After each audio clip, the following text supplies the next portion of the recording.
Good evening. I'm very pleased to welcome you to this La Trobe Asia event, the AUKUS deal, Regional Security in the Indo-Pacific. My name is Beck Strading. I'm the Executive Director of La Trobe Asia at La Trobe University. I would like to begin this event by acknowledging the elders of the Wurundjeri people of the Kulin Nation, who are the traditional custodians of the land upon which La Trobe University sits. And I would like to pay my respect to their people, both past and present, and extend that respect to other Indigenous Australians who are present tonight.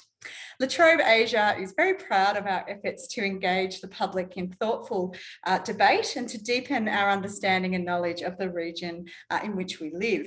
There has been a lot of ink spilled over the last few weeks on the historic security agreement signed by Australia, the United Kingdom and the United States that has been dubbed somewhat awkwardly AUKUS. This is a response to regional security concerns about China's rising power and influence in the Indo-Pacific that has been primarily billed as a technology sharing agreement that focuses on military and technological capabilities, including in long-range weapons, cyber and undersea technologies. But of course, a lot of the media attention has been devoted to Australia's pursuit of nuclear-powered submarines using technology that will be provided by the United States. And of course, its consequent withdrawal from its existing nuclear submarine program with the French contractor naval group. So while there's a lot of speculation and a lot of guesswork going on, the reality is we don't actually have a lot of information about how this agreement is going to work and the sorts of practical outcomes that it might provide for Australian security or for the regional security order more generally. So tonight, we're seeking to demystify AUKUS as much as we can, given the constraints around information. What is it and what isn't it? What do we know about it and what don't we know about it?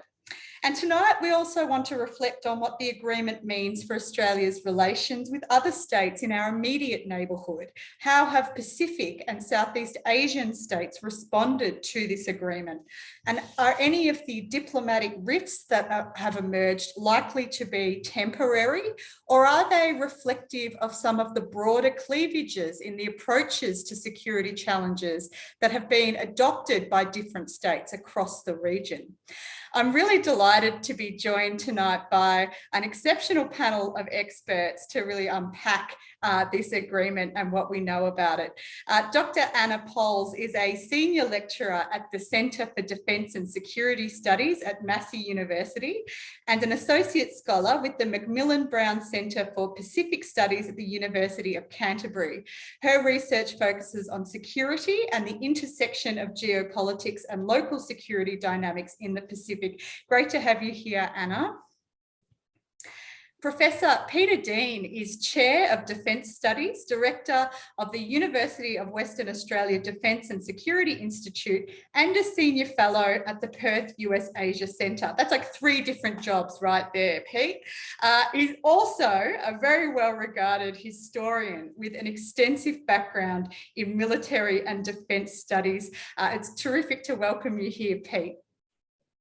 Dr. Maria Ross-Rubley is an Associate Professor of International Relations at Monash University with expertise in nuclear politics and maritime security, which is a great combo for discussing AUKUS, as well as expertise in diversity in security studies. Maria is a former intelligence expert and President of the Australian chapter of Women in International Security. Welcome, Maria. And last but certainly not least is our very good friend, Natalie Samby, who is the founder and executive director of Verve Research, an independent research collective focused on the relationship between militaries and societies in Southeast Asia. She is also a non-resident fellow with the Brookings Institution's Foreign Policy Program, which is an extremely prestigious posting, and a PhD candidate at the ANU. Welcome, Nat. There will be an opportunity for audience Q&A in the last part of tonight's session. So please do put your questions in the Q&A box throughout the event. I can see that there's already one in the Q&A, so we're off to a flying start. And I will pose those questions to the panel when we reach Q&A. But I want to start first with you, Pete. You've been looking at the AUKUS deal quite closely, and I'm hoping that we can kind of unpack some of its central elements to begin with. There seems to be three key components. There's the tech sharing, there's the submarines, of course, and then there's the weapons. The states themselves seem keen to emphasize the tech sharing part of the agreement rather than focusing all the attention on the nuclear submarines. But what do you think AUKUS tells us about Australia's defence thinking and how it sees its role in the region? Excellent. Thanks, Beck, and great to be here. Thank you for La Trobe Asia for hosting it, and for everyone joining in what I'm sure will be a great conversation. Look, you've hit the nail on the head. AUKUS is more than nuclear submarines. It's stolen the headlines, really. So many, particularly the media, got fascinated by the nuclear submarine question, but in the end, nuclear submarines are actually the first initiative under the AUKUS agreement. And the AUKUS agreement is much broader than that, particularly focused around advanced technology, sharing on foreign interference, on AI, quantum computing, all of those great types of things that they're looking at collaborating on. And of course, at the back end of that is a long list of weapon systems that Australia was able to pick up about this. And of course, an agreement between those three countries to talk and work even more on supply chain resilience and on the sharing of those technology about those weapons. That AUKUS also happened with a couple of other key events in the same month of September of this year. And in fact, what we're seeing is we've been witness to a really historic period of time in September of this year. When we had the AUKUS announcement, we had AUSMIN, the Australian-US ministerial consultations, happening at the same time. And that's actually largely been forgotten about by the media and most of the commentary. But the AUSMIN communique that came out just after the AUKUS announcement is actually a really fascinating document that's well worth a read. But it, again, got overshadowed by everyone wanting to talk about nuclear submarines. Then in the same month, we had the Quad Leaders meeting on the 24th of September in person in Washington, DC. You take those three things together in a very short period of time, and what I think we witnessed was a pivot point in Australia's strategic policy, a period of time that will bend the arc of Australian strategic history, and one that I would argue is actually the most consequential change or pivot point, at least particularly in Australia-US relations alliance terms, since the end of the Second World War. And why is this? Well, for about 3 decades now, we've had governments telling us that we do not have to choose between our number one security partner, the United States, and since 2009, our number one trading partner in China. But what was made really clear in September is that we have definitively made a choice, and we've chosen the United States and our security partner. And more broadly, what we've chosen is engagement with countries around the region that support a sort of, in the words of the Quad, a free and open Indo-Pacific. And we've clearly aligned ourselves along with those states that are doing that. Excuse me. So what we get in September was the moment when the Australian government, I think, really came to terms with the repercussions of a growing China, of a more assertive China, and what in reality now is a multipolar Indo-Pacific strategic order. Along with that comes the relative decline of US power and an implicit acknowledgement that the future of our alliance with the United States, while still maintaining its centrality in our strategy, will actually be different in its tone and in its tenor going forward. So on one level, if it kind of looks like business as usual, right? We did more with the US. You can go back to every policy document, going back to the end of the Cold War, that Australia has on strategic policy. And what are we going to do? They normally throw out this phrase, we're going to broaden and deepen our relationship with the United States. But I would argue that for a good decade or two, we haven't really understood what we're broadening and deepening it for. And we've kind of got to a culminating point where that looks something different when we step back and look at it. So first of all, our geography is more important now to the US and other allies and partners since the Second World War. US interest in Australia is always bound up with US interest in Asia. If they're interested in Asia, they're suddenly interested in us. we were the backwater area in most of the Cold War, particularly in the 70s and the 1980s and the 1980s, where the focus was on Europe. Now we live in the Indo-Pacific, and we live in the hinge of those two oceans, which is a center of gravity for strategic and economic power in the world today. And while we will continue to work with the institutions like the UN and the World Bank that was established at the end of the Second World War for peace and prosperity, and we will continue to rely on US nuclear extended deterrence for our security, some of the other key elements of our relationship with the US is changing. In particular, I said AUKUS and OSMIN this year and the Quad are a recognition that we're moving from an Asia-Pacific strategic order based on US hegemonic power and dominance to an Indo-Pacific strategic order based on strategic competition, multipolarity, and a balance of power. We're moving from a reliance on the US from conventional deterrence, so high-end warfighting, based on their ability to provide that for us, to Australia now having a role in collective, or what the US are calling integrated deterrence, with the United States and other partners, as they realise in their declining power they can't do that unilaterally anymore.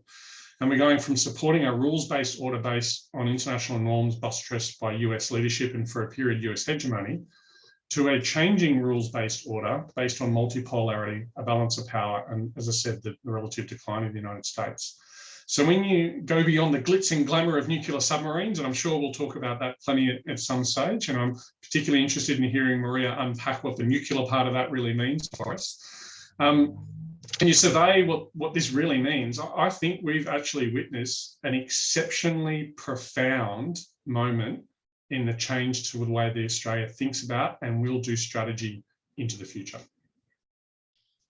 Thanks, Pete. I do want to follow up on that because it might seem a little bit common, but I do want to talk about the subs and I do want to ask you about the submarines as well. I mean, there is an agreement to talk for 18 months about the optimal pathway for Australia acquiring nuclear-powered submarines. But I wanted to get your views on whether this might eventuate. I mean, we seem to be putting a lot of faith into this process, that this is, you know, automatically going to happen and we'll have subs by 2040. But is it a possibility that this might fall through? Because we actually don't seem to have good form on this issue over the past decade.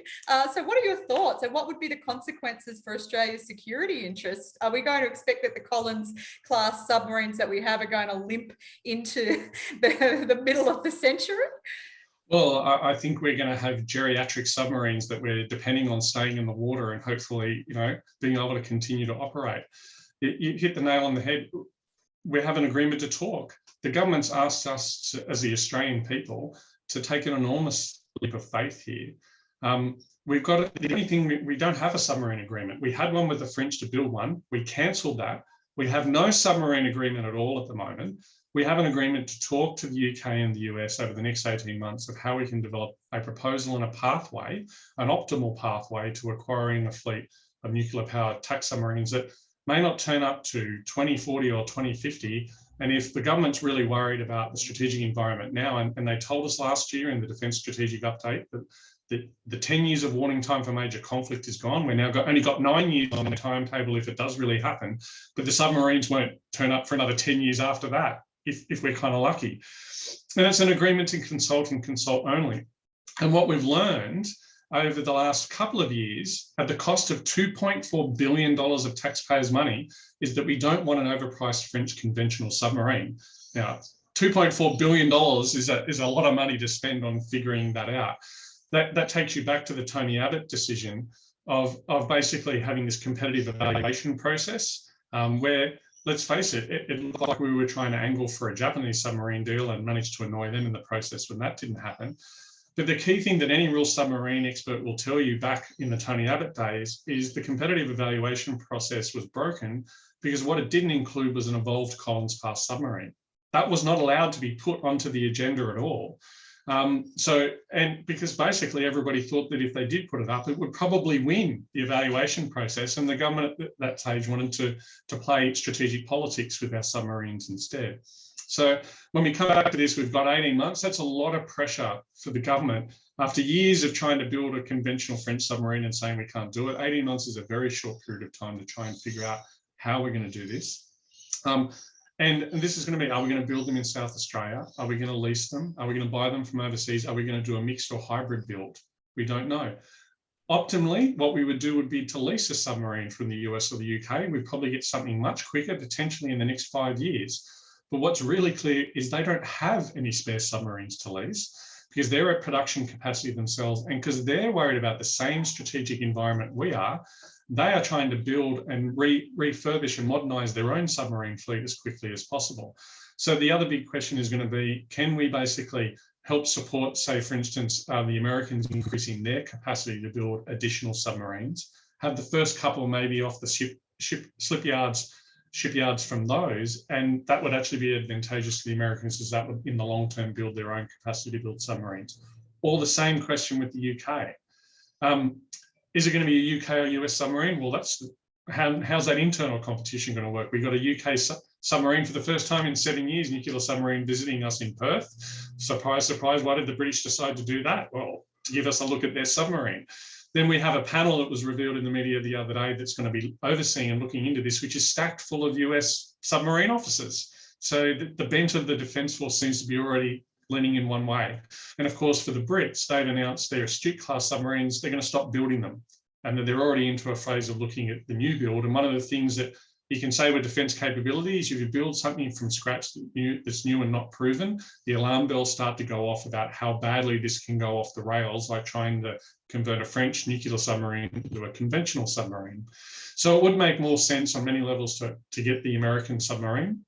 But can we do it? Can we? And if we can do it, is it going to be built in Adelaide? And are we going to build the whole thing in Adelaide? We haven't built nuclear reactors for submarines before. It may well be that we build the back end of it and the front end of it and not the middle part of it. And we have to ask somebody else to build, as Maria, I'm sure we'll get into the details, that little ball of sun that sits in the middle of it, gives it so much strategic value. But of course, it's something that we've never looked after in our Navy, never developed, and had no local nuclear industry as well. So this is a big leap of faith. And I have to say, this is a government that's asking for a very big leap of faith after $2.4 billion to cancel a submarine project, after not great effort at vaccines and quarantine, and not really kicking many goals on other big issues like climate change. So it's a pretty big ask for faith from the Australian public at the moment, but fingers crossed. Thanks, Pete. And I will turn the conversation over to Maria. As I said before in the intro, you're a maritime security and a nuclear security expert. So you are right across these issues. But one of the things that astounds me about this deal is how we've moved to having capabilities that involve nuclear power without any public discussion, without any discussion in Parliament, or any kind of bringing the public on board with this issue. I find this really, I actually find it kind of difficult to come to grips with, that this has just happened and as this announcement, and suddenly we're going to be dealing with these issues of nuclear power. So the first question I wanted to ask you about this, Maria, is there's a real emphasis on that these submarines are nuclear propelled, that they are not nuclear weapons, that we're not talking about nuclear weapons. But does this distinction really matter when we think about Australia's international obligations around nuclear non-proliferation? Yes, that's a great question, Beck. And I really think actually, as if this moves forward, I share some of the skepticism that Peter has evinced about whether or not this actually may go through. But if it does, when push comes to shove, the idea of NIMBY, not in my backyard, dealing with nuclear components, we have a hard time in Australia finding a long-term storage facility for low to medium medical waste. We've been working on that for decades. And so how are we going to handle, sort of the environmental and community questions about that? So referring to your question about, how have we moved forward without public consent? And my question is I think that's still coming in the future. Is there, what are the Australia's non-proliferation obligations under the NPT, under its safeguard agreements with the IAEA? And does it matter that it's nuclear propelled versus nuclear armed submarine? And in one way, yes, it absolutely does. So a nuclear armed submarine would violate the Nuclear Non-Proliferation Treaty. Australia would be a clear violation of international treaty, of the nuclear weapons free zone in the area which is signed to, and other agreements. And so for Australia, the Australian government, they really want to be clear they're not talking about nuclear armed submarines. However, nuclear propelled submarines still make it very tricky because Australia has obligations under the NPT, under the nuclear weapons free zone, and under its safeguard agreements with the IAEA, the International Atomic Energy Agency.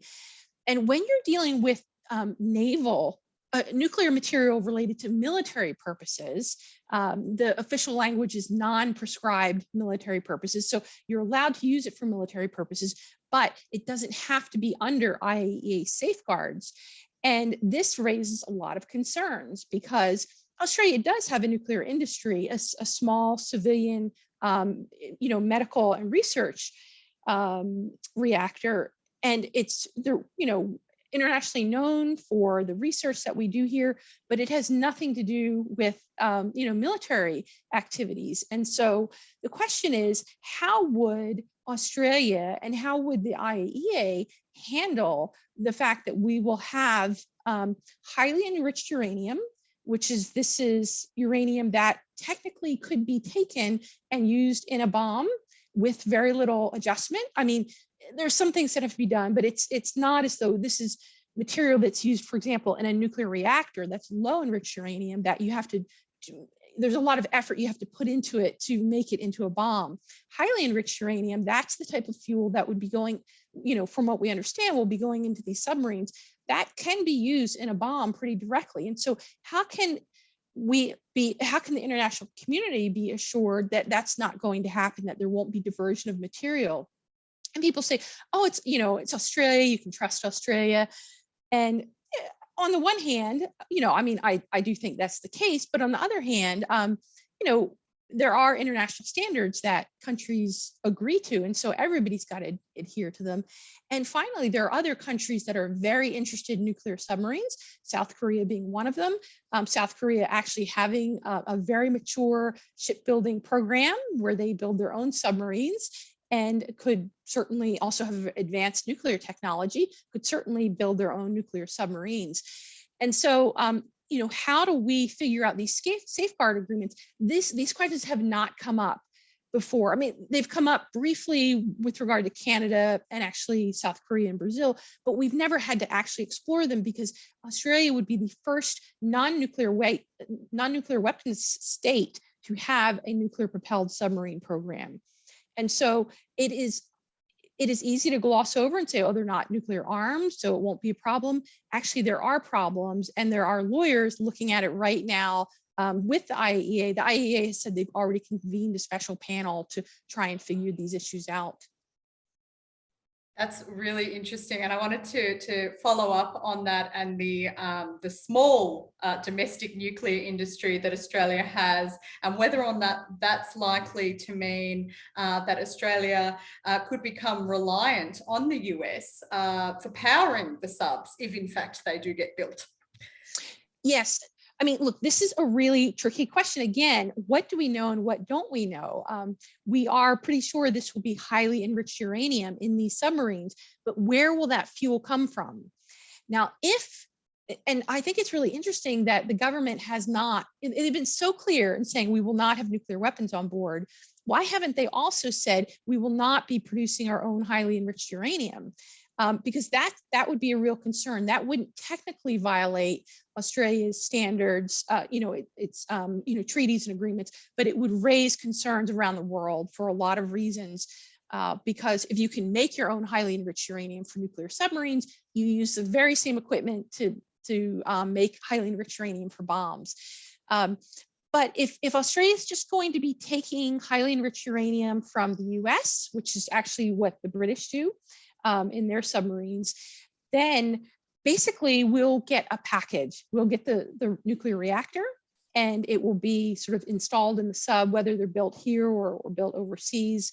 And so the idea that Australia will have sort of an advanced nuclear industry that will develop out of this is, unfortunately, I mean, for those who are interested in developing nuclear industry in Australia, that would not be the case at all, because this is all going to be done overseas. And yet it still leaves Australia with an enormous regulatory, legal, and safety burden related to, having nuclear reactors on our shore, when they're in dry dock, and in our waters.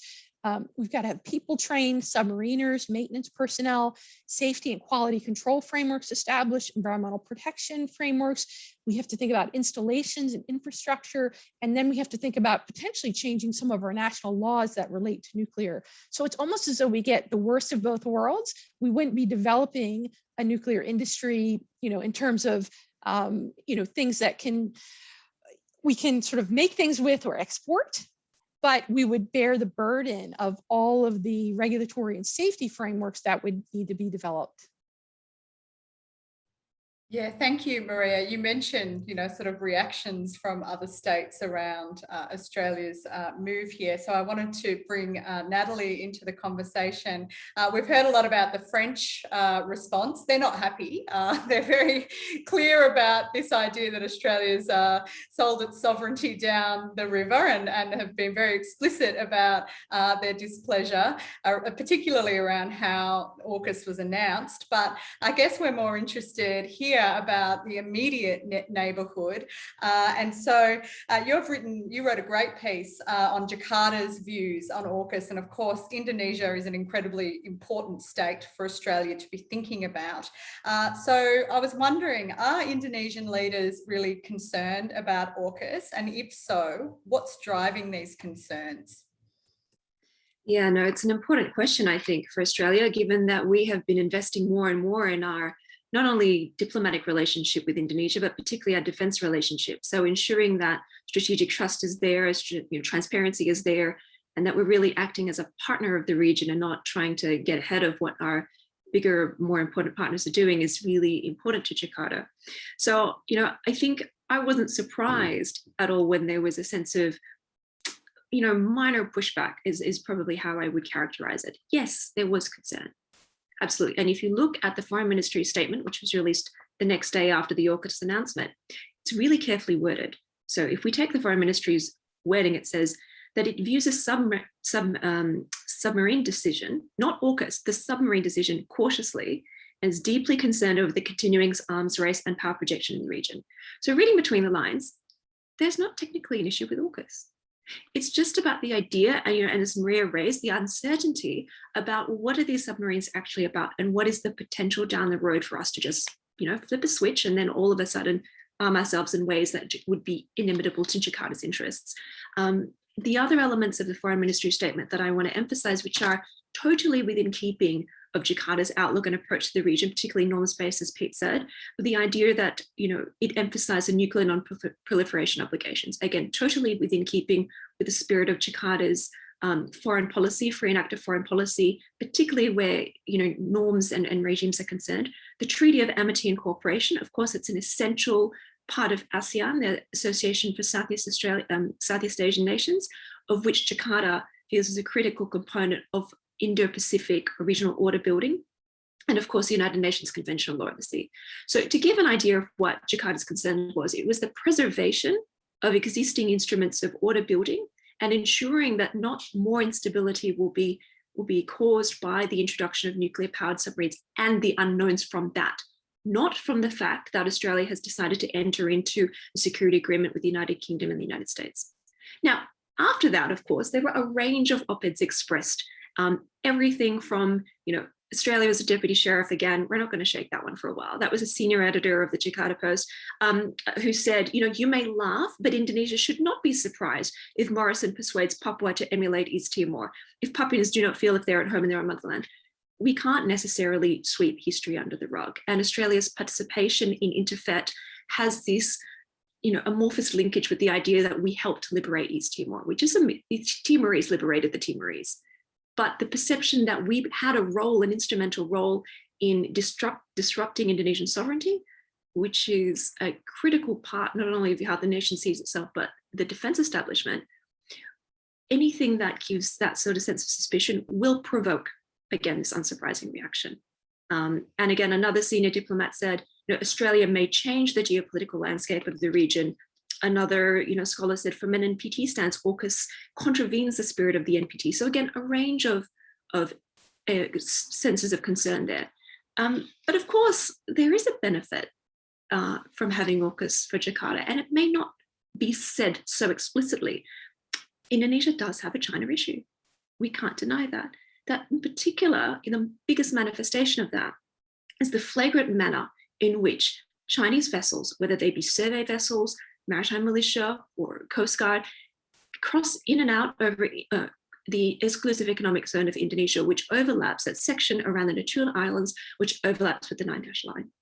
So without Jakarta needing to engage in megaphone diplomacy, not wanting to poke the Chinese in the eye, there is potential there to have other elements of the Indo-Pacific, other actors, push back in ways that Indonesia cannot. Because Indonesia still needs strong cooperation with Beijing. It has a very different relationship. It's closer to Beijing, let's not forget that. And so yes, there is benefit there, but not necessarily the case that our Indonesian interlocutors would say so explicitly. On the other hand, AUKUS might generate more strategic anxiety for Jakarta than is foreseen. My good friend Emmett Laxmana wrote in East Asian Forum recently that the way Australia sees China's role in the region is never going to align strategically with the exact way that Jakarta does. So yes, from Jakarta's perspective, there is a potential there for AUKUS to aggravate US-China strategic competition in ways that will be unfavorable to the stability and peace that Indonesia needs in order to be able to deal with a lot of its domestic prosperity issues. So just to give you a sense of the spectrum of views, official statement, cautious, specifically about the submarine issue, general silence about, coming from the official level about AUKUS itself. There's a recognition that countries like Australia are entitled to form the kinds of unilateral engagements that Indonesia is in, and then a range of views expressed within the diplomatic community, academic community, and in commentary as well. That's really fascinating, Nat. And I'm going to give you the impossible task of talking about Southeast Asia more generally, because, ASEAN is made up of 10 states. Southeast Asia, you can also include Timor-Leste. And you mentioned that enduring myth of Timorese liberation that does persist in Australia. But I'm going to give you the task of trying to explain the diversity in views about AUKUS that has emerged out of the region, and maybe giving us a sense of why there is difference in opinion particularly among the maritime Southeast Asian states. Yeah, it's interesting. So I'm going to split this in two parts. The first part, I'm just going to talk about the 10 Southeast Asian nations, and then I'm going to talk about ASEAN. And so you're right, there's a split there. So I put it, there's the go for it camp. So for the Philippines came out and said, you know what, this is a good idea, sovereign prerogative of Australia. And it redresses the lack of ability of Southeast Asian states and other states in the region to deal with, I don't think they said so explicitly, but essentially the aggression and coercion of China. So from Manila's perspective, go for it, is the clear answer. The other countries that have been supportive, but a little bit more muted, have been Vietnam and Singapore.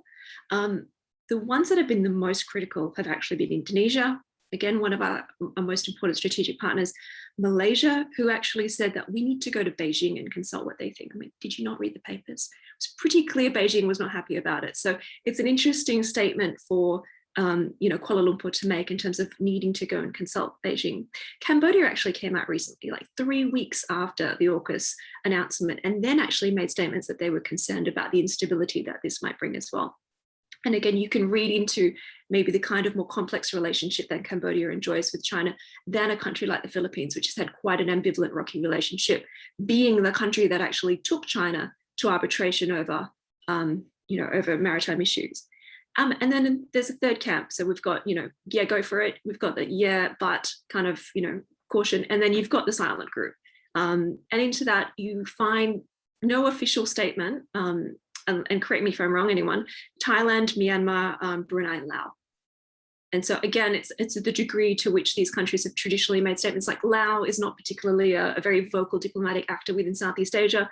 Brunei, currently chair of ASEAN, I feel that maybe some of that objection will be filtered in through those regional statements. Myanmar's got its own thing going on right now. But Thailand, if you want to read into a little bit of Thailand's sense, it's more in the op-eds, but there's been nothing officially sent out of Bangkok. But again, unsurprising that some of the more active diplomatic figures within Southeast Asia, so Indonesia, obviously very vocal, Malaysia, yeah. Singapore, has got a supportive relationship with the United Kingdom and the United States. And I didn't find it surprising that it was supportive in a cautious way as well. And Vietnam has its own complicated relationship with China, both in a maritime sense and an economic sense.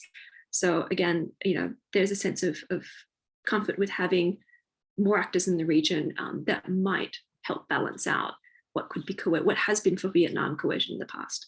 So yeah, again, a very diverse group, but again, not surprising. As we talked about in a panel earlier today with you, Beck, Southeast Asia isn't a monolithic group. They have their own historical trajectories. They've got their own economic imperatives to deal with Beijing and other actors in the region. And so these kinds of divisions play out in the grouping itself. So the ASEAN had its big summit in recent days. The statement's been released. There's nothing about AUKUS that's been referenced directly, but what we do find is an affirmation of those things that the regional grouping does agree on. Things like the Treaty of Amity and Cooperation, things like an affirmation of a nuclear-free zone, things like COVID recovery, because other than thinking about US-China strategic relations, Southeast Asia and the ASEAN grouping are fixated by a whole range of other security issues, post-COVID economic recovery, infrastructure development, blue economy, HADR. So we need to sort of see where AUKUS sits relative to the other things that are going on with those groupings. And I think we need to see it in that context. Yeah, really interesting, Natalie. And I see that there are some good questions coming in through the chat about ASEAN and Southeast Asia that we'll get to in the Q&A. But Anna, I want to turn east now, thinking about New Zealand. I mean, particularly this move to nuclear-powered submarines is an interesting choice given the nuclear politics in the Pacific region. But I wanted to start with New Zealand's response. They have a nuclear ban in their waters to begin with. I want to know whether there are any implications of that for Australia and New Zealand relations. But I see that there's also a sense in which New Zealand might become kind of involved in AUKUS in some way. So I'm wondering what your views are about New Zealand and AUKUS. Kia ora, Beck. It's great to be here talking about this evening. Yeah, absolutely. And as Pete noted before, the media focus on the nuclear submarines really overshadowed a lot of the commentary about the New Zealand element to this, New Zealand dynamic. And that was really unfortunate because it meant that some of the deeper concerns that we have about growing divergences in the trans-Tasman relationship were overshadowed as a consequence of this. And some of those deeper alliance questions, which some of us are tussling with. So initially the New Zealand response was very muted. It was fairly brief.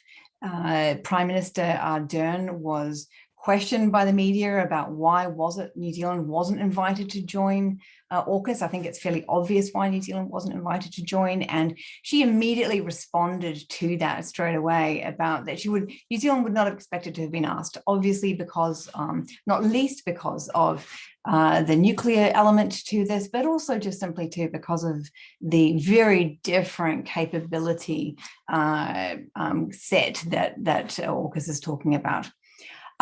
But, significantly because of that relationship, because of that alliance relationship, Ardern was the first leader that Prime Minister Morrison spoke to after the formal announcement, which was really spoke. Well, he spoke rather prior to the announcement, and that was very sort of significant with respect to the relationship. And Ardern has been very careful in the way that she's managed the response to this. There have been efforts by say, for instance, the opposition leader to drum it up that New Zealand should have been part of the discussions, et cetera, et cetera.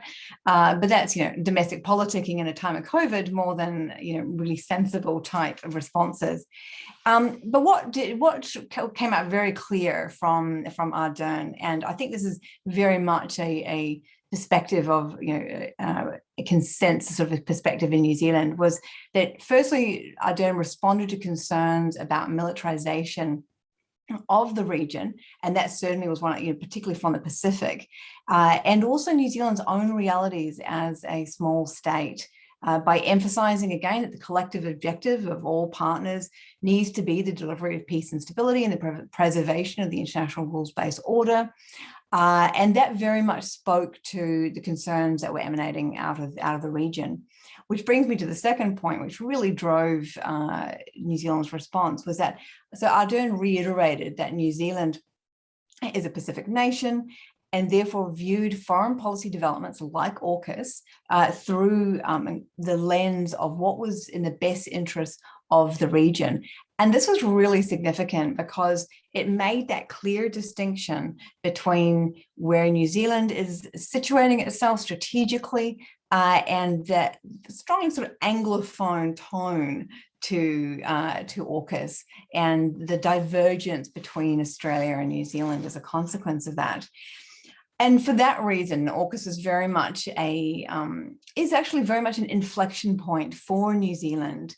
And even though there has been, efforts to downplay what has really dominated a lot of the discussions around New Zealand and the relationship with Australia and the rest of the Five Eyes, is that New Zealand is the weaker link, so to speak, within that arrangement. And so there were efforts to downplay that, to say that AUKUS would not impact on security and intelligence ties with Australia, the US and the UK. And also, and we saw this in the past, in the past few days, where New Zealand's High Commissioner Annette King came out in the media saying that there were actually avenues or opportunities for New Zealand to actually engage with AUKUS, particularly in that cyber security space. And I think that we shouldn't really be alarmed by that, because that would obviously be of benefit to New Zealand to be able to do that. So moving away from that, that focus on the nuclear issue, although it is obviously fundamentally important.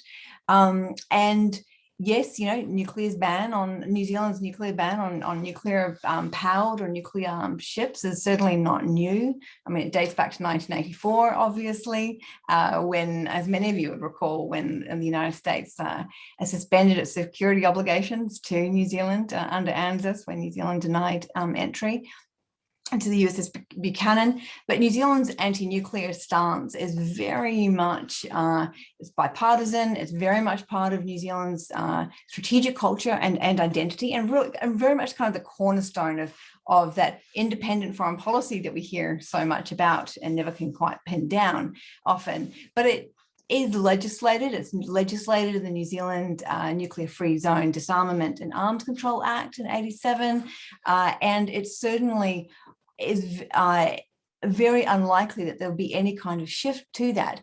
And Australia is very clear on that. Canberra is very clear on that. And I cannot envisage a situation where Canberra would seek to test that in any way down the track. So I think I think whilst that has been overplayed, there are actually some far more interesting dynamics to think about in terms of where New Zealand fits into this potential relationship, what it means for broader cooperation across across the issues of strategic competition in our immediate region, and the role that New Zealand can play as a junior partner in the alliance with Australia. Thanks. And I wanted to follow up. You're an expert in Pacific security and politics as well. And much like Southeast Asia, Pacific is not a monolith, but I'm wondering how Pacific leaders have responded to AUKUS. Yeah, thanks, Beck. It's a great question, and it's one which is really has been quite sort of overlooked, actually. But like reactions from ASEAN member states, it is fundamentally important that we understand and aware of regional perceptions, not least because, you know, the Pacific, Australia's Pacific Step Up has really been the kind of the cornerstone of a lot of diplomatic and defense effort in the Pacific. And we hear a lot of language around vulvale, which is a Fijian term for a family, and this sense very much of Australia being part of this family in the region. And this again is where there is that slight tension point with New Zealand in terms of that engagement. And so public responses from the Pacific have, for the large part, been quite muted, but that's actually not surprising. I wouldn't expect to have, you know, grand statements being made. We certainly don't expect there to be any kind of statement made by the Pacific Islands Forum, which is a preeminent political grouping in the region. And the only leaders to actually welcome the AUKUS agreement are from the North Pacific. So from the Federated States of Micronesia, David Panuelo, and obviously FSM, Federated States of Micronesia, is, you know, firmly part of that US defense umbrella. And, you know, he made a statement welcoming AUKUS, and he stated that that it didn't represent a seismic shift in any way from previous commitments or engagements, and he welcomed that. But more broadly, though, in the rest of the region, there's a far more muted responses. PNG, Papua New Guinea's Prime Minister James Marape, he made a comment that Papua New Guinea has had no problem with the agreement in so far as securing peace. It was an objective to it, but if the agreement brought about disharmony to the region, then obviously there would be significant concern. And notably, at the UN General Assembly several weeks ago, Fiji's Prime Minister, Frank Bainimarama, he drew parallels between inaction on climate change and AUKUS and money. So very much that similar to the sort of guns and butter type debate. And he stated that if we can spend trillions on missiles, drones, and nuclear submarines, we can fund climate action. And it's important to mention that, not least because in the lead up to COP26 as well. And this really strikes at the heart of the tension that Australia has in its relationship with the Pacific, between balancing its strategic imperatives and the priorities and expectations of its Pacific family from civil society. And it's really important to mention that because they, you know, very much the backbone of the anti-nuclear movement in the Pacific. Civil society has you know, obviously come out very strongly, and you know, the Pacific Council of Churches, for instance, came up very strongly saying that this was not in the interests of the region, of the Pacific Vulvale, indeed. And other civil society organizations have come out, you know, calling for Australia to be put on notice at the Pacific Islands Forum. And there are concerns, though, about what could potentially happen if there were accidents for interest. And this all speaks to, you know, broader concerns around where, you know, potential tension points with the Treaty of Rarotonga, for instance. Thanks, Anna. We have a lot of questions in the Q&A, which is great. Keep them coming in, but I am going to try to collapse a few together so that we can cover as many themes. There's so much to unpack, but Pete, I might start with you. And I've got a question. There's a few questions about sort of the relationship between Australia, the US and the UK, and some have been critical of AUKUS as being kind of, you know, really focused on the Anglosphere or going back to the future by entering this arrangement with the UK in particular. So there's a couple of questions, if you'll bear with me while I collapse them together. One is about, you know, concerns about reliance on the United States and whether, you know, if the USA is able to lose interest in campaigns such as those in Afghanistan, how certain are we that the USA is able to sustainably support Australia's military interests in the Indo-Pacific region? I have a sense I know how you might start to answer that question, perhaps by pointing out the shift in attention to the Indo-Pacific region, but I won't preempt you. But Tess Newton-Kane, nice to have you here. Tess is also asking about the profound shift that you identify, and whether or not that can be sustained politically, given the AUKUS membership and how they have operated politically and strategically in the recent past? Sure, thanks, Beck. And two really great questions. On the first one, a couple of points, and I will admit that I wrote a piece for the Atlantic Council on that very specific question about Afghanistan. And in fact, when you look at the way alliances work and the way that people interact around alliances, it's about the recognition of strategic interests.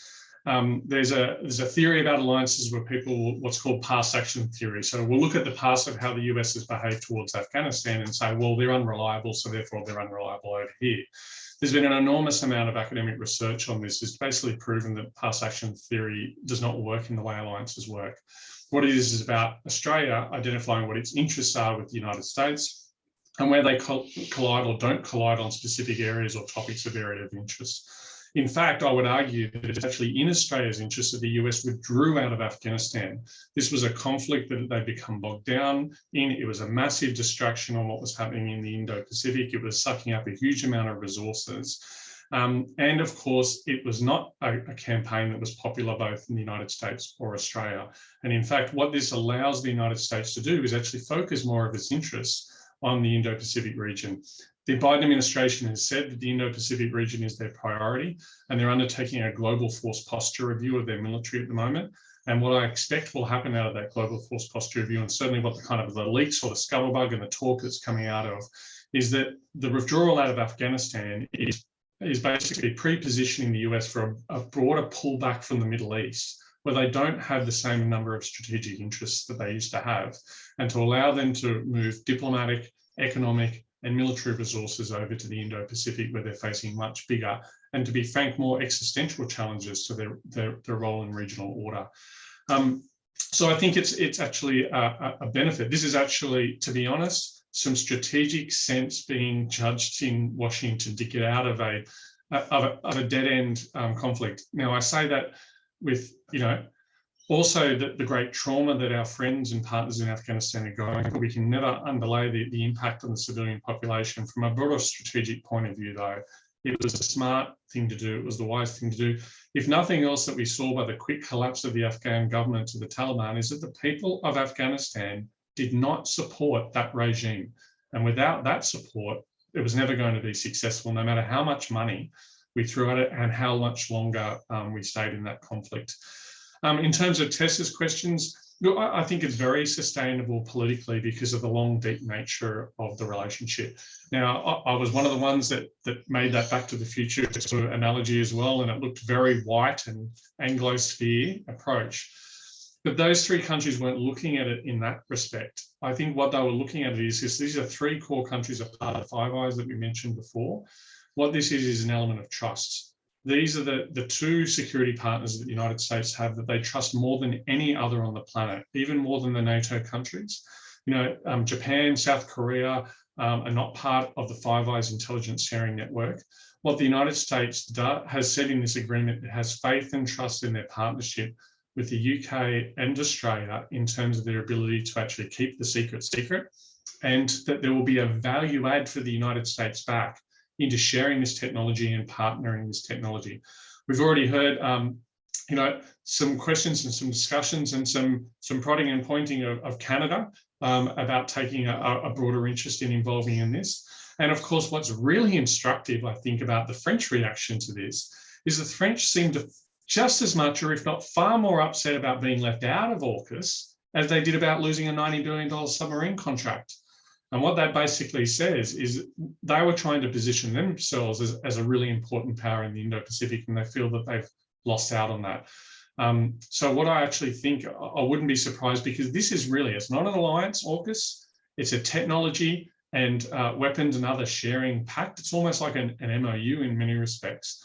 I wouldn't be surprised if you start seeing other countries in the region being added into it, like Japan, like India, the other Quad countries, Canada, for instance, even France, when that relationship settles down a little bit more diplomatically from the sort of sparkling outrage they got from the Champagne region of submarine building. And I think but that also means, to get back to Tess' question, there's political sustainability on this. However, because it's such a profound shift that I mentioned before, what is really unhelpful is using this sort of phrases of alliance sentimentality that are being thrown out by our political leaders about an unbreakable alliance and never-ending alliance. The key realization we made here is those changes I identified, but that will make the alliance more risky and potentially far more costly. If we're getting involved in an extended, conventional, collective deterrence posture with other countries, if we are basically hosting, and if you look at the Osmium Agreement, there's going to be a joint logistics facility or a joint base built between the Australians and the Americans to support all the additional rotation of US forces. That will come with increased risk and increased cost. And we have to have a very frank conversation with the Australian public about what that means. And frankly, language like never ending and unbreakable is really unhelpful, because it sets up the relationship in a way where it's hard to disagree. And trust me, on this new basis, we will have times where we will fundamentally disagree with the United States. As in the past, we've had some really fundamental disagreements, mainly centered on our relationship with Southeast Asia, is where we fundamentally agreed with the United States on in the 60s, in the 70s, and the 80s, and even through into, if you remember, the Abbott government disagreeing with the United States on the Aviation Infrastructure Development Bank, disagreeing with the United States on FONOPS, freedom of navigation exercises in the South China Sea. That language pushes both partners into a very awkward position, and in fact, just sets the relationship up to come under more stress and more strain that actually doesn't really need to do in commentary and public affairs. But it's built off that strong foundation of that Five Eyes relationship and deep relationship, but it's different and new. So I think probably the greatest threat to the political stability of the AUKUS alliance has to be the domestic politics of the United States. The key question is, was Donald Trump an aberration in US political history, or is Joe Biden the new aberration? And certainly if you look at the Chicago opinion polling that came out the other week, the United States of America, the people of the United States of America overwhelmingly support their allies, overwhelmingly support deep engagement in Asia. And those numbers, in fact, have only been rising during the period that we've had been of Trump. But of course, domestic politics in the Republican side of America has a very different view of that, captured as it is still to this day by the power of Donald Trump. Yeah, that's a really good point, Pete, and I wouldn't mind hearing Maria's views on that, but I also want to bundle together a few questions for you while we go, Maria. French submarines powered by low-enriched uranium, which may have alleviated NPT issues. Was the relationship so bad that that was not even considered? We have a couple of questions here about the French, the submarine program, and the fact that, you know, the French conventional submarine was Australia's own request. So I'm wondering what your view on those issues are. Yes, certainly. I just want to touch briefly on, can Australia trust the US given its domestic politics, is really what Peter was talking about. And I just have to say I'm a bit more pessimistic, Pete, because it's not just on the right, it's on the left too. Leftist populist movements who want to look at focusing on sort of America first, you know, in terms of healthcare, education. I mean, infrastructure is degrading. And I actually, would be very hesitant. That said, I don't think the US would back out of a submarine deal because the US is going to make a lot of money off of it. It's just the larger questions in this, security arrangement, I think would need to be considered very carefully. I mean, why didn't we just go with a French nuclear powered submarine, the low enriched uranium? Well, I would say to begin with, there was not an appetite for nuclear submarines at the time when Turnbull made this decision. And may I say, I actually have the quote here, this March, so March 2021, former Defense Minister Christopher Payne said, there's more chance of me winning the 100-meter sprint at the Tokyo Olympics than Australia developing a nuclear industry to support such a fleet. And so realistically, there are a lot of experts saying Australia can't do this. We do not have the capacity for it. And so that's why we went conventionally, because we couldn't do nuclear, because we don't have, let me put it this way. We have one nuclear engineering program in the entire country that's got a handful of lectures in it. There is a nuclear engineering, a UQ scholarship in nuclear engineering. The purpose is for the student to go overseas to study because we don't have programs here. How are we going to do all of this?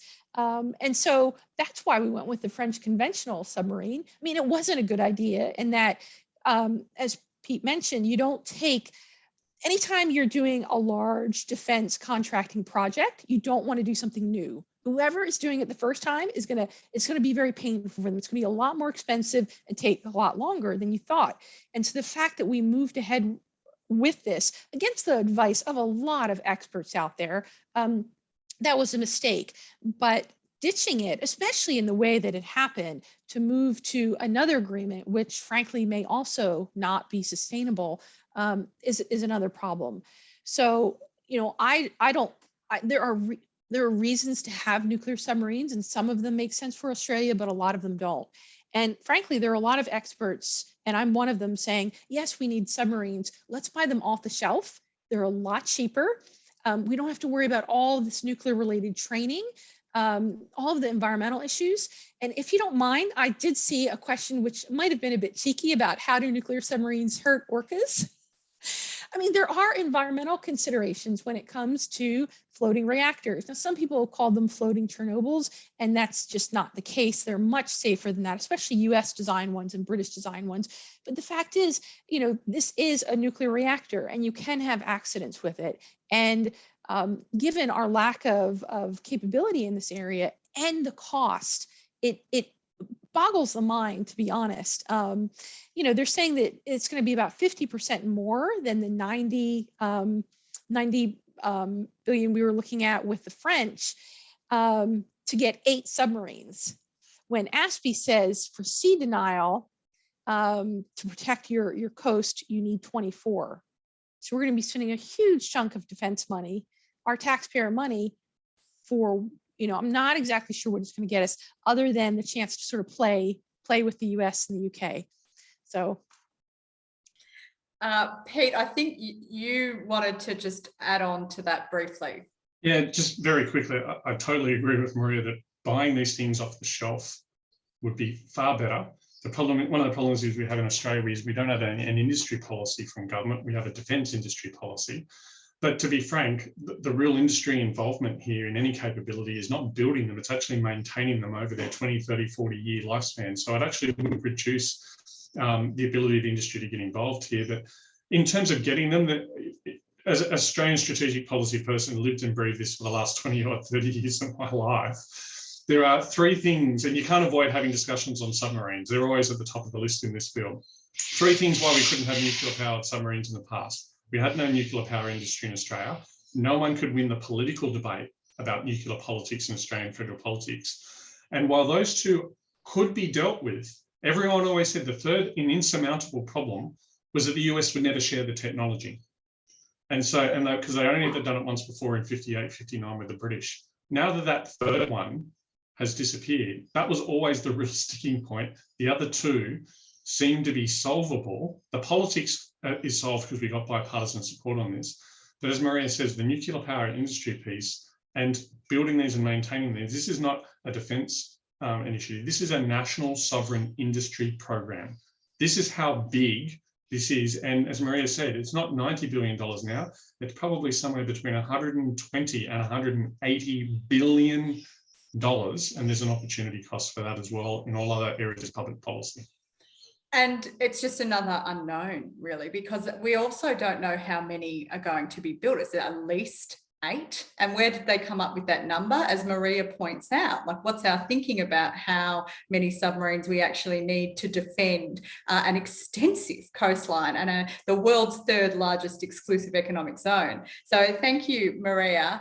Now, Natalie, there are quite a few ASEAN related questions. I'll try not to give them to you all at once. But we do have a question around whether AUKUS will push ASEAN further into the shadows in terms of providing regional security. So is there an impact on the ASEAN centrality of these, not just AUKUS, but other forms of unilateralism like the Quad as well? And another one that I'm going to throw in here is it fair to say that ASEAN is free riding off the sea lane security that AUKUS and the sub-missiles provide? So that's a slightly different perspective about ASEAN and AUKUS, and whether or not ASEAN really can have its cake and eat it too. Cool. All right. Well, let's take the first one about sidelining ASEAN and other multilateral engagements. It's a potential moment of reckoning for ASEAN. If ASEAN sees itself as the linchpin of the Indo-Pacific, if it wants to prioritize ASEAN centrality, then it needs to help itself stay relevant. I mean, it's already shown a lot of the difficulties it's had in order to be able to deal with Myanmar. Trying to come together with a 5-point consensus, trying to get some sort of traction about what to do with the humanitarian crisis there. ASEAN still does what it was set up to do, which is to prevent conflict within Southeast Asian nations, between them. And it still provides a significant number of interfaces, both formal and informal, across both Southeast Asian government officials and also civil society as well. So it does have that enduring value. But going into the future, if organization groupings like ASEAN and the Quad are coming in and are threatening ASEAN centrality, well, that's the moment to sit back and say, well, what are we going to do about it? And certainly, one of my colleagues, Ristiana Triandi-Ciprianto, the ANU, as well, wrote on foreign policy recently. It's a moment to reflect how much independence has ASEAN lost or is losing in the face of Beijing's coercive diplomacy. If ASEAN centrality isn't providing the kinds of solutions that Southeast Asian states need, then minilateralism is the answer. Then other groupings like the Quad, which are actually providing material value in terms of vaccine diplomacy, amongst other things, it's managed to sort of de-emphasize its China containment, public relations campaign in exchange for something far more practical. Well, then ASEAN equally needs to come to the table and say, okay, we're either going to evolve in relation to the changing strategic environment, or we are going to become obsolete. With regards to the free riding, I mean, that's a question for when that happens in future. You can argue at the moment that Southeast Asian states are getting the benefit of other states like the United States doing, free passage and things like that. Southeast Asian states, there is a greater contribution to be made, but there's so many limitations on the ability for some, not all, for some Southeast Asian states to be able to contribute in material ways. Indonesia, for instance, which is far more concerned about its maritime domain than power projection or being able to help support other sea lanes. It's got its own sea lanes of communication that needs to worry about. So in some ways, if Indonesia is able to modernize and consolidate its naval capabilities, there will be dividends for other regional states. But as we've seen, as Pete talked about, sustainment being one of the most costly and difficult things of defense capability. In Indonesia's case, that's a challenging thing, as we saw in April with the sinking of the KRI in Nanggala. It depends on how these countries are dealing with their overall economic circumstances and the ability to which that they're able to then become security providers, or to whatever degree may not be a maximal security provider, but other kinds of security providers. So we will see on that. Thank you, Natalie. Now, Anna, going back to the Pacific. Now, I know in my introductory comments, I kind of bracketed France out a little bit, but France is an Indo-Pacific power if you think about its territorial claims across the Indian Ocean, the Pacific, as well as its claim in Antarctica. It has material maritime interests across the Southern Pacific and Indian Oceans, just like Australia does. Is there a real issue in terms of Australia's reputation as a credible and reliable strategic partner to other Indo-Pacific regional actors? And is this likely to affect Australia's relationship in the Pacific? Because, you know, they do work together on things like maritime security cooperation. Is this likely to have a lasting impact? And I'm going to add another question from Tess again. Given the range of views from Pacific leaders you've identified, is this something that could add to an already fractious agenda at the forthcoming Pacific Island Forum leaders meeting, which of course Australia is also a part of?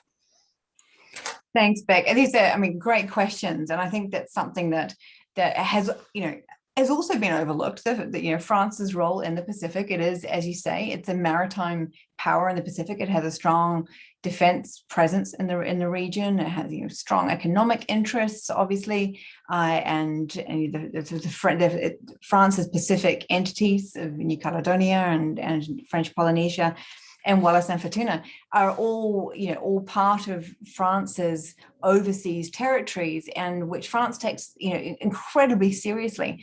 And France and Australia work together very closely. France is the obvious platform for that, and that's very much focused on disaster response and illegal activities and the maritime domain, and there's also other coordination too, as well. France is a member of the Pacific community and SPREP, and so there are multiple avenues for engagement and cooperation between France and Australia.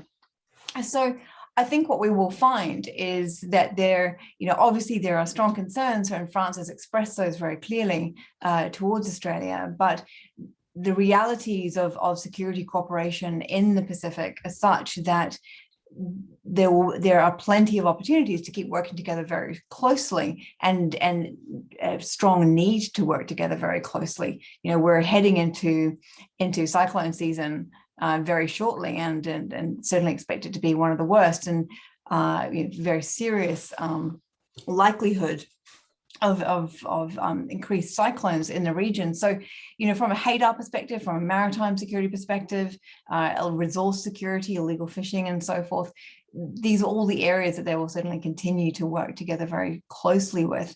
But I think it's, you know, from a French perspective, they are very much trying to position, you know, that the positioning of France as an Indo-Pacific power. The Pacific Islands region is very much at a core part of that, because obviously it increases France's EEZ dramatically, and increases France's identity as a maritime power. But then, you know, they're also facing, you know, a number of challenges as well. New Caledonia heads to a independence referendum on the 12th of December, and so, you know, this is a region which France has deeply invested in for a range of reasons, and for a long time there was a growing Australia-France partnership in the region. So it'll be very interesting to see where that goes. In terms of what this all means for the upcoming Pacific Islands Forum meeting, well, I mean, AUKUS really does highlight, as I said before, Australia's, you know, the fact that Australia has really struggled for a long time to balance a sort of coherent discourse between its own strategic interests in the region and beyond the region, and those are the Pacific Islands, and the language of family, the language of Vuvale, and so forth.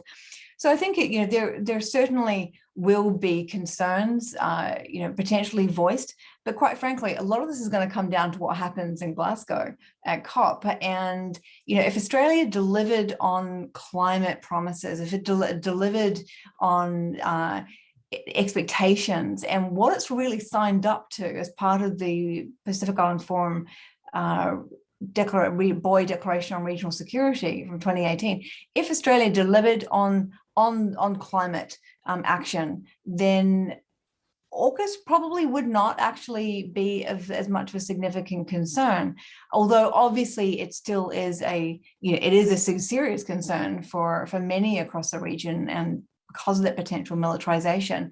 But it's that tension that will, potentially be there in the room, that if Australia doesn't deliver on climate and, brings AUKUS to the table, then there are going to be some questions raised, not necessarily in the room, but certainly, potentially around the carver bowl subsequently, about Australia's role in the region.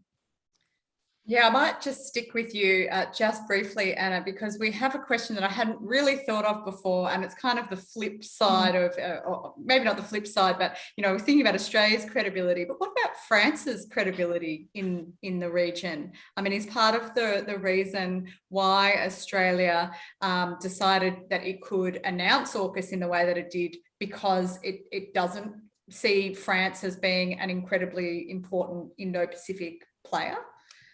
Yeah, it's a really, really interesting question. And Australia's very poor diplomacy around AUKUS, around the announcement, just really kind of speaks volumes, actually. And one does have to ask why,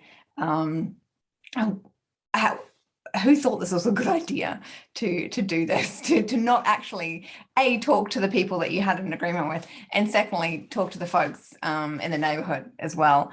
And it also, yeah, you're absolutely right. What does it say about perceptions in Canberra about France's role as a stable partner, as an important strategic partner in the Pacific region? And that's a really big question, and potentially a bit of a stumbling block as well in the Pacific too.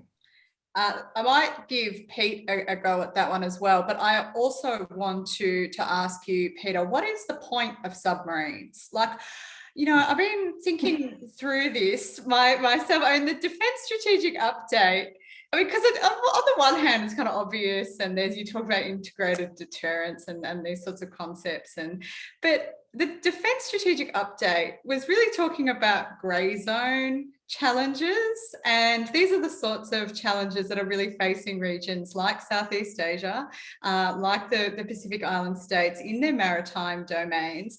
And part of what the Defence Strategic Update said last year was that these are time pressing, these are on us now, and we need to be able to deal with them now, and yet we seem to have invested an unknown quantity of money into something that may not get delivered, and if it does, it will be in 2040. So could you give us a sense of what can they do in terms of maritime security or Australia's security interests more generally? Thanks, Beck. And look, I wanted just to weigh in on the other one. I totally agree with Anna on this. And I think my insight into why Australia handled the announcement so poorly of something that actually could have been evaluated in so many ways is that this current government dealt with it the way that they deal with every political decision. It took its domestic political toolbox and applied it to international affairs, and it blew up in its face.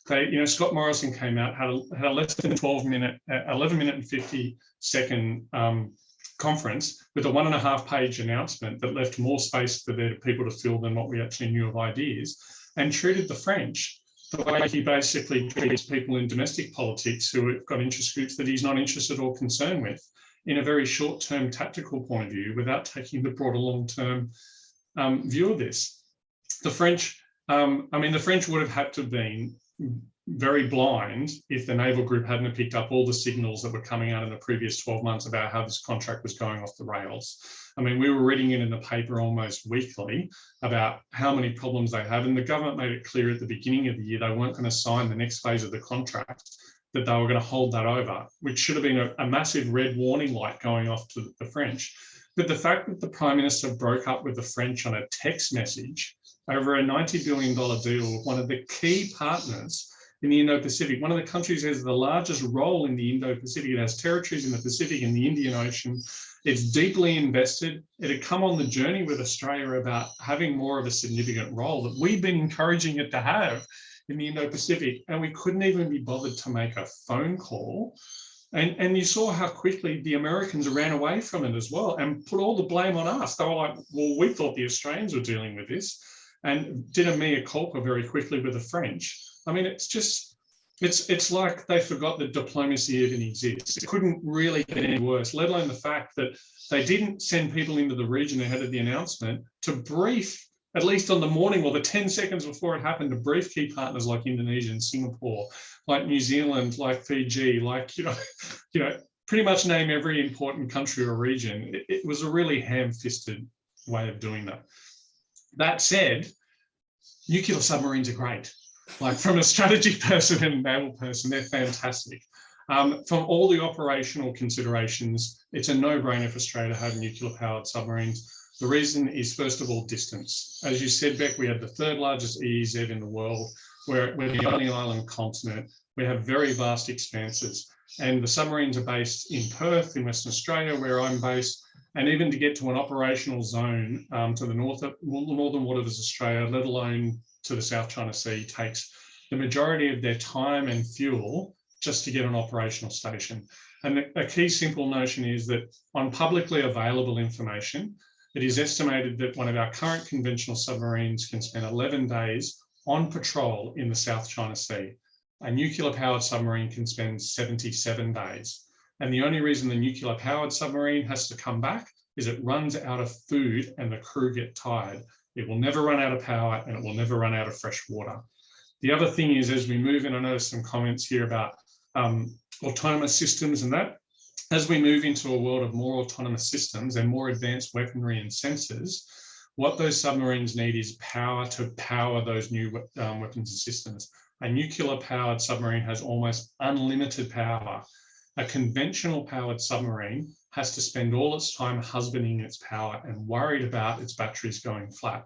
It's more vulnerable because it has to operate near the surface more often to recharge those batteries. So it's nowhere near as effective or in a potent force. Why do we need it? Well, because the large water mass that you mentioned, we are an island nation.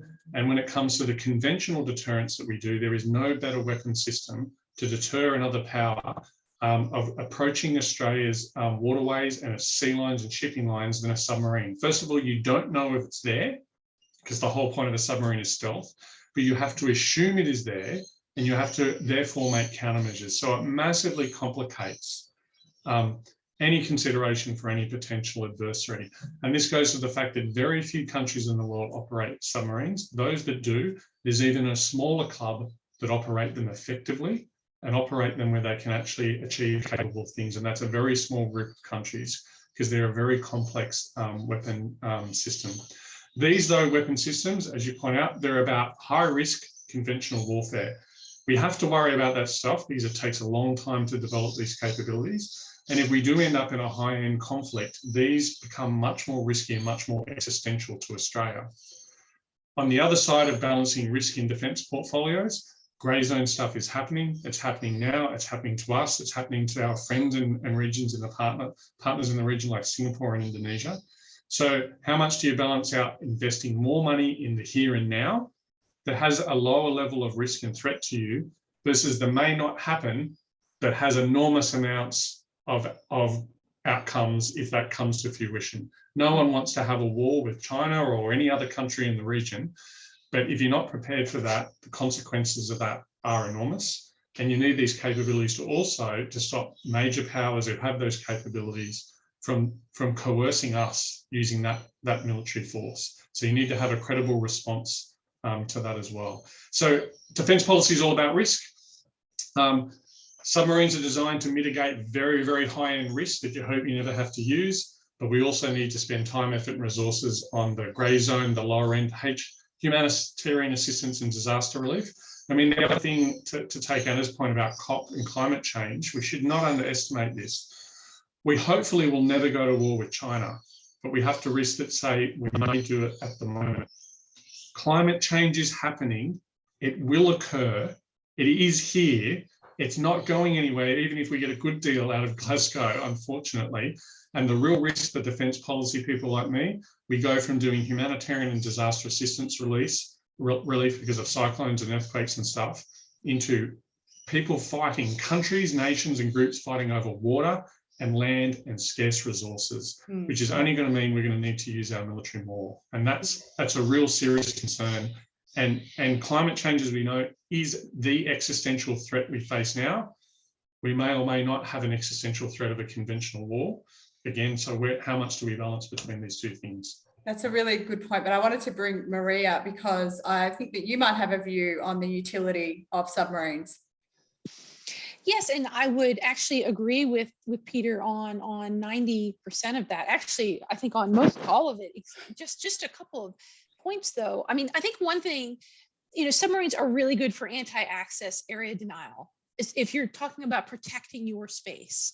And, we want to make it difficult for a power to be able to approach Australia for land invasion, for example. The problem is, and so, this risk is very low, but it's certainly something Australia wants to be able to do. The problem is 8 submarines will not do that at all.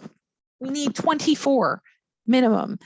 And so we're spending an awful lot of money on something that may never come to fruition when we have a lot more immediate needs. That's my big concern. I actually don't have concern about, I agree that nuclear powered submarines make the best sense for Australia in a world where we have all the money we need and, we can train up the industry. They're actually not as quiet as some of the battery powered subs.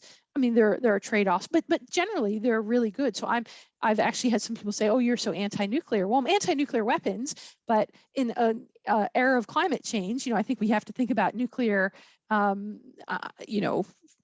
We have to find ways to mitigate climate change. But it's just, to me, so in other words, I agree with everything that Peter's saying. My only concern is that, this is just sort of it's not going to get us the amount that we need. And even, I don't even know if we can get these 8 for the reasons that I've talked about.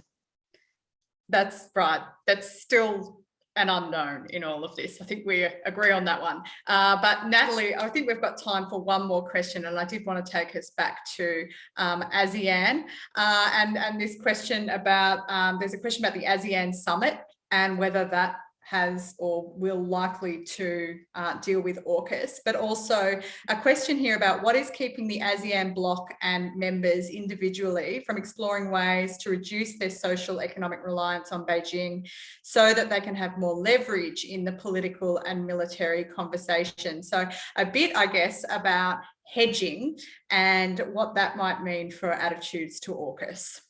Yeah, certainly. All right, let's take the first one in terms of the ASEAN summit. From what I've seen so far, I don't think ASEAN as a bloc has responded to AUKUS directly. What I've seen out of the ASEAN, the statement that's been released, like I said earlier, all those affirmations that are really key to ASEAN, Treaty of Amity Cooperation, nuclear free zone, that's the response. ASEAN needs to get on with the work that it set itself. Myanmar, for instance, that's got to be a priority. Climate change is in that response, post-COVID recovery, setting up all the political ties and defense meetings as well. So ASEAN's got a very, very large agenda, of which AUKUS will be one small part. I think what you'll see is what we've seen already, which are the individual responses of countries.